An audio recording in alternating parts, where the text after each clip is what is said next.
Hi guys, Andy here. Welcome back to Elsewhere High. It's been quite some time since I played this. And today I'm hoping to finish up Chapter 1, and then I'm going to take a little break from it because there's a few other games I want to play before October ends. Um, One of them is not a new demo. Uh, you'll see it when you see it. But for right now, I'm going to divide the playlist. So this entire playlist is going to be Episode 1, Chapter 1 rather. And chapter 2 is going to come hopefully towards November. It depends on how I think this game goes. But as always, hi, hello, good afternoon or good morning. I have no idea when I'm uploading this. It was cold, and the overall tension added to the heavy chills that racked Darrett's body. He squeezed himself to calm his muscles. Well, looks like the coast is clear. There was never anything to worry about. Oh, except DuPont seeing us and getting us in shit.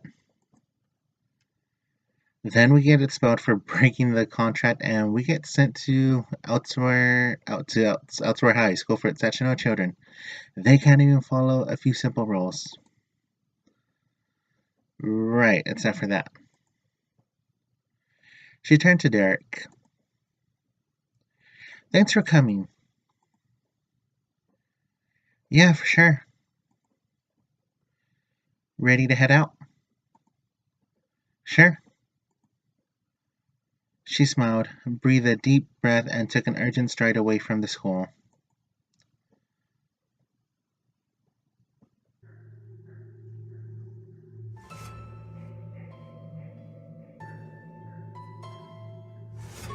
With her hands buried in her cardigan, Sophie did a joyful skip and her feet skidded loudly against the asphalt. A sweet, high laugh escaped her. Woo! Oh yeah, this feels nice. Vincent stayed a few paces behind her, walking in tandem with Derek. He nudged Derek's side with his elbow. How could I not fall for a girl like that? Derek smiled at him and then looked to Sophie. Let's keep walking. She is pretty cool. And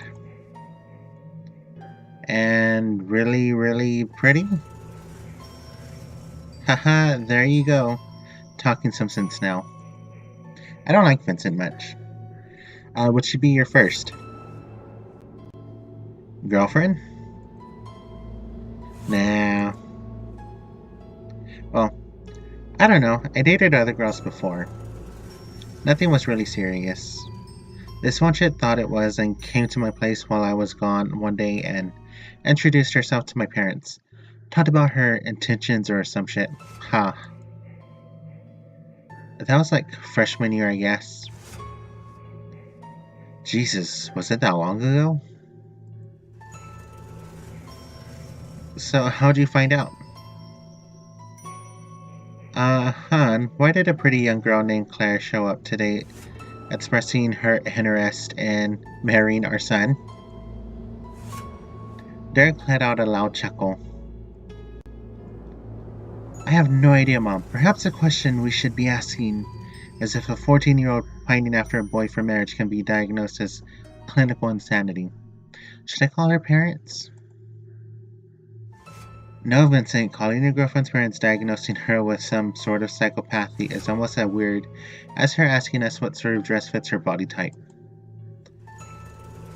She did not. Vincent laughed loudly, falling out of his impressions back to his natural voice. Probably not, but that's how I picture it. Fair enough. So what happened? With Claire. Oh geez, I don't know. We were 14. I stopped texting her and took a different route to this third period science to avoid her. That wasn't that long ago, you know? Feels like forever. He took a moment to think. But you know what? No, it actually is a long time. 3 years is a very long time. People say waiting an hour to get on a roller coaster is a long time. A 3-hour movie is so long. So, how can people look at years and years of their life and say, oh, it wasn't that long ago? Yes, it was. It was years ago. So, I guess it pisses you off when people say life is short? It's literally the longest thing anyone ever does. He dug his hands into his pockets and smiled towards the open road. Their conversation bled out into the cool light air, and they let the noises out of the night become their dialogue. The silence settled and their steps became synchronized. The three of them walked side by side, nearly filling the entire width of the street. How big is this damn street for 3 people? Let's hope for no cars. Seriously. If it's anything like my car back home, we'd hear it a mile away. You had a car? Trust me, you can barely call it that. Hunk of metal? Hunk of foil. Looks like the thing is gonna collapse any second. Still, it's better than nothing. I don't even have my license. Same, I'm 25, going on 26. I still don't drive. I hate driving. It's awful. Don't do it, kids. Only do it if you're picking me up to go to conventions. Seriously? What did you guys even do with your time? Not get our licenses? Apparently. I went and got it the day that I could. I was always nervous driving. I'm still nervous. I hate driving. I go driving in the cemetery. It just didn't make any sense to... It didn't make any sense to me how any of that could be safe. Well, it's not really. You could die super easily. Sometimes people who are driving just die. Yeah, like nothing even happens to them. They just die at the wheel. Sudden automotive death syndrome. Wait, what? Like sudden infant death syndrome, but automotive? No, really? Never heard of it. I think it's a joke. It's a terrible joke. I hate you both. The boys laughed and Derek could see that Sophie was holding back her own. He nudged her with his elbow and she swatted him away playfully. Stop it.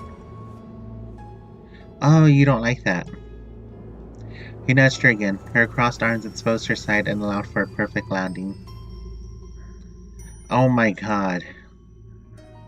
What, are you ticklish? So what if I am? Nothing. Would just be good to know.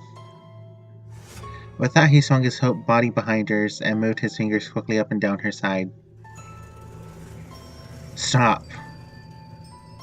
He laughed as she arched her body away from his and let out a high squeal. Derek, stop. Her voice was low and commanding. Derek's heart dropped and his muscles seized in hurried obedience. Did I hurt you? She folded her cardigan over herself. What? No, I just don't like to be touched. Oh, I'm, losing the moment of fun and carelessness made him panicked and awkward. Sorry. He let her slip out as almost a question. What? It's fine. Don't take it so seriously. It just freaked me out. The weightlessness returned to her voice and she almost smiled again. So... She looked to Derek slyly, then caught Vincent in her peripherals. What's up, Vincent? You alright? Yeah, I'm fine. She let his answer sit for a moment and then physically shrugged it off. Alright, well... I was gonna say, how about a round of 20 questions? Oh god. What, this is supposed to be a bonding exercise, right?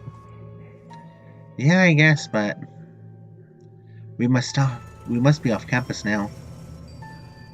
Derek and Sophie slowed their pace and gave Vincent their attention. I mean, we can barely see the school. The three of them looked back down the isolated road and squinted to make out the shape of the school. Sophie spoke up in a voice that was an obvious attempt to lighten the mood. Wow, this smart test getting in total shit if we get caught. Derek smirked at her. They walked in silence for some time, although Derek's thoughts were loud. He thought about his mother, about her distance and apathy towards his transfer. She hardly even said goodbye. The hollow thud of the passenger door closing as she dropped him off a mile from the bus stop reverberated in his mind. This road looks so similar. Wait. The two others stopped at his command. He cocked his head and raised his arm, listening to a sound that the others couldn't yet hear. Do you hear that? What? And then it became louder. At the shoulder of the road, there was an audible rustling noise. A raccoon, maybe? Sophie's innocent appraisal did little to convince the guys, or even herself. The three of them stood still, waiting. And then it came. What the shit is that? From the edge of the ditch rose a man, or perhaps it wasn't a man at all. It picked itself up on the tips of whittled arms, toothpick stilts that were somehow made of calloused flesh and bone. On its face sat bulbous rows of skin that bulged out like lava. These tight bubbles spilled over its eye sockets and lifted its mouth upwards and out. The mouth was so swollen that its tongue hung from it as if it were dead. Like a pendulum, its half torso swung in between its skewer arms. Tick, tock, tick, tock. Sophie let out an instinctual breath of air, but said nothing. Vincent stood frozen in place. I'm slightly terrified now, because it's fucking raining here. The creature twitched and let out a howl. Run! At the first sight of pursuit, three of them unlatched their muscles from the fear that paralyzed them and ran. Derek pushed himself forward, and the weight of the wind that fought against him rolled his sweater off of his shoulders and forced it back, draping it down in the crook of his elbows. Sophie and Vincent said nothing, just hurried noises of desperate fear bounced from their chests with each stride. They could hear the panting from the man behind them, and the hollow crackle of his stilted arms beating against the asphalt. Derek craned his neck and quickly looked behind them to see that the creature stood in place, beating the road with the nubs of its arms. A frightening war cry. You better run. It stopped.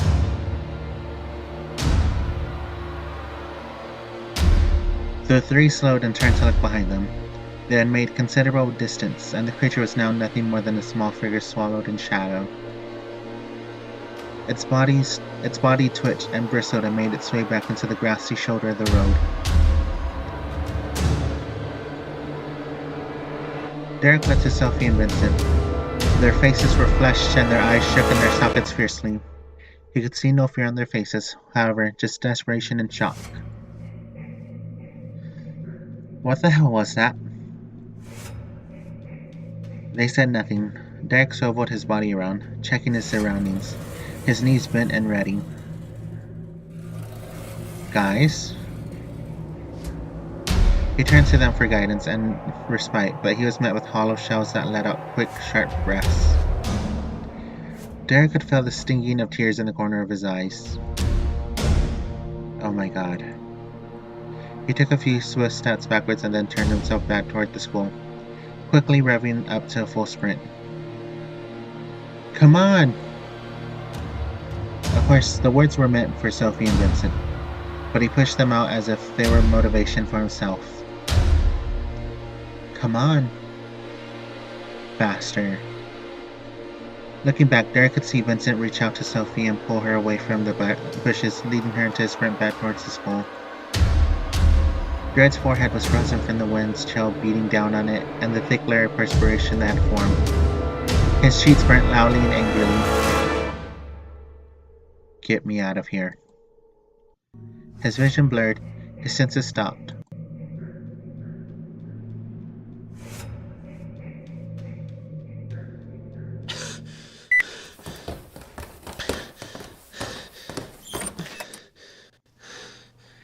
His hands fumbled aimlessly and found a resting place on the hard walls.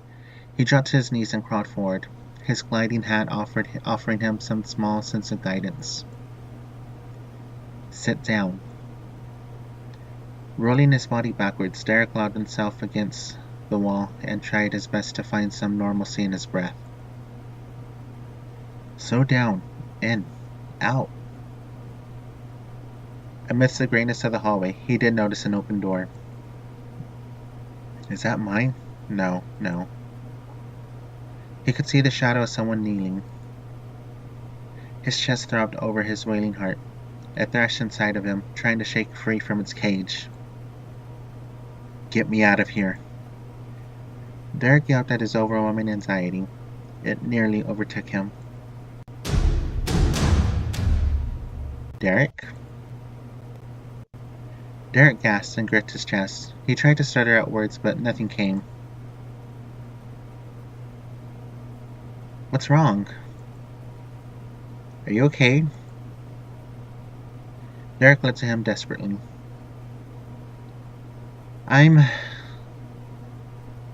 Do you want to go to your room? Derek nodded quickly. Okay. Toby knelt down and grabbed Derek's hand, hoisting him to his feet. Your hand is shaking. He led him to his door and they entered Derek's room together.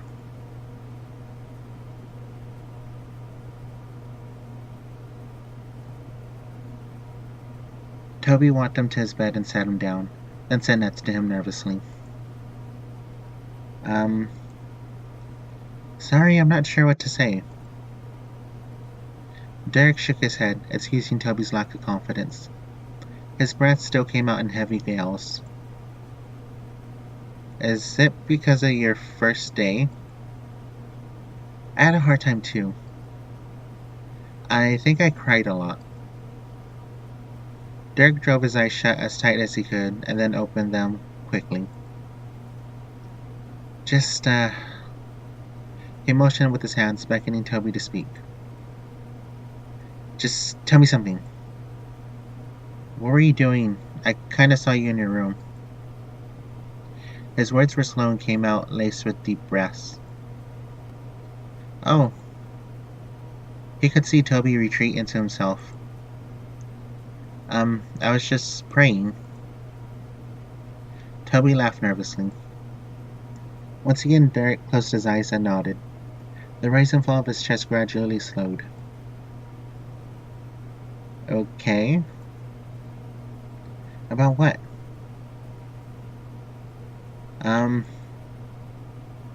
Derek raised his hand and placed it on Toby's shoulder. His eyes still shut. Sorry, it's fine. You don't have to tell me.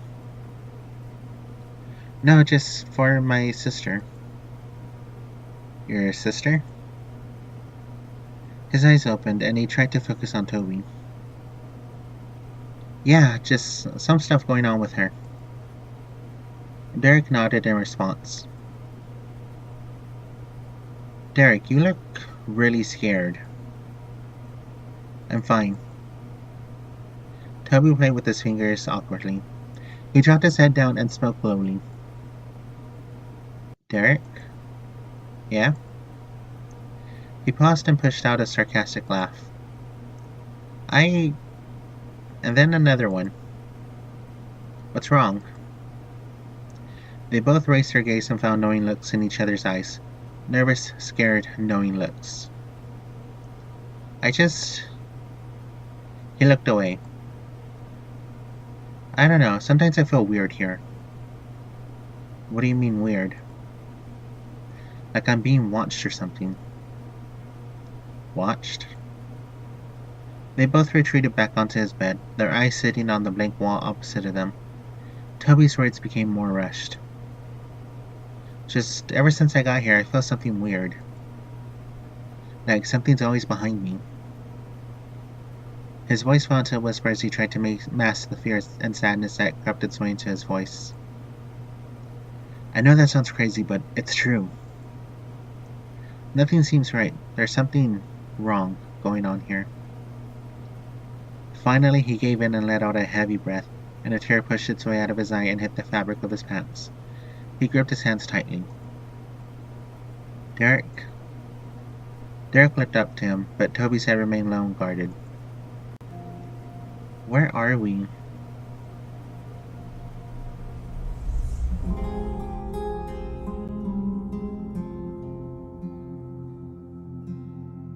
Wow.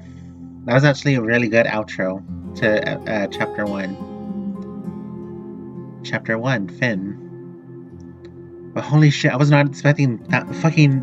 whatever the fuck that monster was. That was really good. I quite enjoyed that. That actually scared the shit out of me. Character art by You Are Reading This .deviantart.com. Written and created by Cody Varag.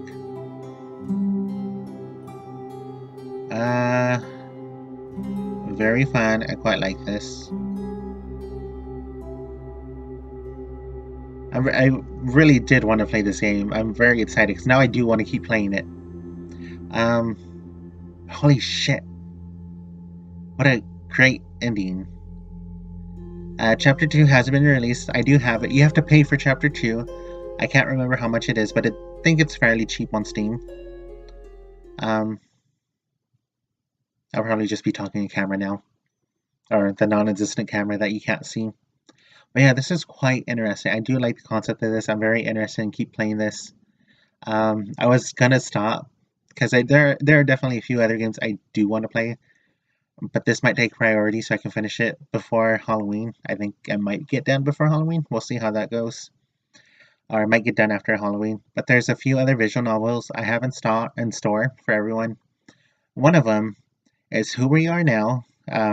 Not trying to promote them or anything, but you should go buy the game. It's on Kickstarter. Oh, not on Kickstarter. It's on itch.io. You can pre-order it, sort of. Those that backed it were sent the key to get it. One of the first scenes to one of the stories. They're doing it episodic for all the routes. And the other one is, I'm keeping it a surprise because I really want to play it.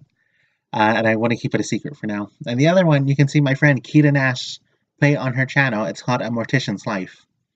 And it's like a funeral business sim. And I'm very excited because I've been dying to play it since I heard about it. So I think I'm going to leave it at that. Thank you so much for watching. I know no one's probably watching this, but thank you so much. As always, I'll talk to you all later. Bye.